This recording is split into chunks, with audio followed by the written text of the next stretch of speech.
when we have a right triangle, we can there are certain relationships between sides of that right triangle that have special names: sine, cosine, and tangent. If we consider the angle A right here, there are two sides, AB and AC, forming that angle A, and the leg, which is not the one forming the angle, is called the leg opposite. Of course, this other leg forming the angle A is going to be called differently, and in this case is adjacent. Adjacent means close to. So of course this side, this leg, is actually part of angle A and the other one is not. So that's probably how you can remember this. So when you divide the length of the opposite side over the length of the hypotenuse, that is called the sine of angle A. Is abbreviated SIN, but the actual word is SINE, sine of angle A. Cosine is abbreviated by COS of that same angle, and it would be the length of the adjacent divided by hypotenuse. And tangent will be the division of the length of the opposite over the length of the adjacent angle. So let's explore our, our example one and see. We're trying to use all these relationships to actually find lengths that we don't know in a right triangle. So let's try this example. How are the sines of two different angles with the same measure related? So these two triangles right here are similar triangles because two angles here are congruent to two angles there. So because those two are similar, so the sine of angle B will be opposite, which is AC, divided by hypotenuse, which is AB. You can see that right here. And sine of angle E will be DF, the length of the opposite side, over hypotenuse DE. But we know that because those two triangles are similar, AC divided by DF is, AC is to DF as AB is to DE. So AC is to DF as AB is to DE. So that means that AC over AB is the same as DF over DE. So that means that if the two angles are the same, their sine will be always the same regardless of the size of the triangle. So that is important because that gives meaning to the definition.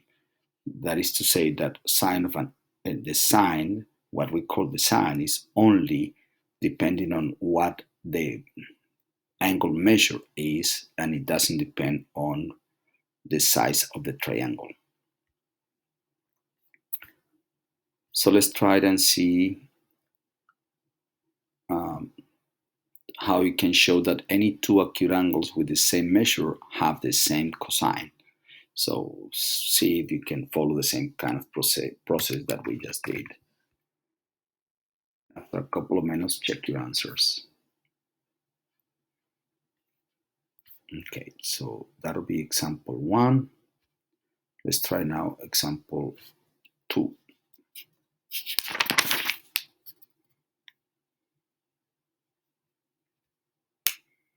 So for example two, we want to find sine, cosine, and tangent ratios for angle H.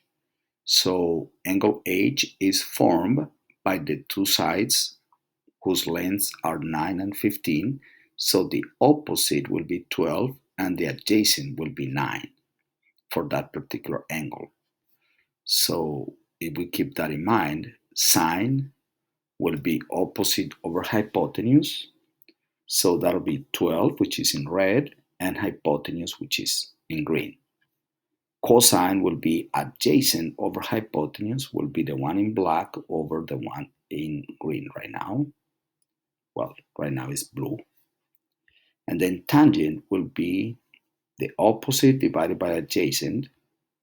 So it'll be red over blue. So that's it. Basic definitions there, nothing weird to do. Try to do this one right here. Please pause the video and check your answers after a couple of minutes. So now let's see if we can include in this video example 3. In example 3, we will remember what the special right triangles are, and we know that we're going to use that information to calculate all the trigonometric ratios for these angles 30, 45, and 60. So we know this is already known because of our last lesson. So if we use the definitions for sine of 45, will be opposite, which is 1 over square root of 2. And if we rationalize denominator by multiplying by square root of 2, top and bottom, we got this answer here, square root of 2 divided by 2. Cosine will be exactly the same because these two sides here we know are congruent. And the tangent will be 1 because we are dividing 1 by 1. So what about 30, 60, and even 90? So for sine of 30 degrees, since we know these relationships here, we know it's opposite. 30 degrees is here, so it's formed by these two sides whose lengths are 2 and square root of 3. That means opposite is 1, and knowing that opposite is 1, the other leg has to be adjacent.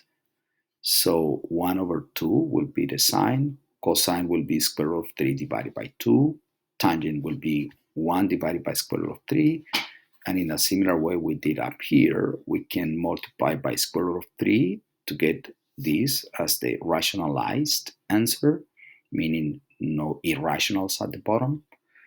And for 60, if we do opposite over hypotenuse, it'll be square root of 3 divided by 2. Adjacent over hypotenuse will be 1 over 2. And tangent will be square root of 3 divided by 1, which is square root of 3. So now let's check how our sine and cosine of complementary angles. So in a right triangle, if there is this acute angle here, the measure of this angle plus the measure of the other acute angle is always 90. That means those two angles are always complementary. Complementary means two angles whose measures add up to 90 degrees. So don't forget about that. The two acute angles in a right triangle are always complementary, meaning they always add up to 90 degrees. So because of that, of course, if we think of sine of angle A will be opposite, notice that B and C form the angle A, so opposite would be A over C. But if we calculate cosine of angle, the other acute angle, cosine, will be adjacent, and because angle B is formed by these two sides, then adjacent is A and hypotenuse is C. So you can see those two in red are the same and those two in blue are the same, meaning that sine of an angle and cosine of its complement are always the same.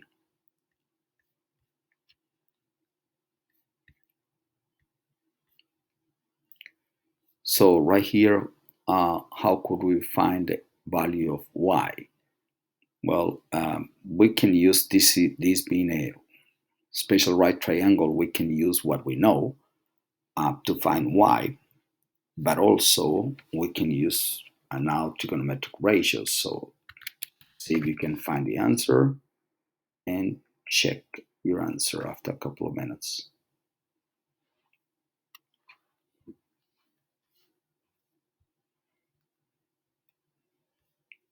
we can get again to the same answer by using what we learned last lesson.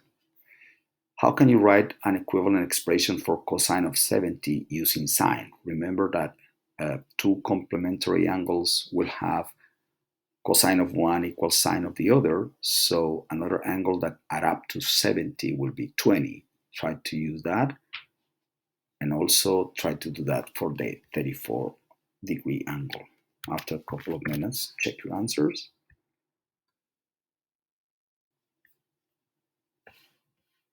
We'll stop right there. I'm gonna record another video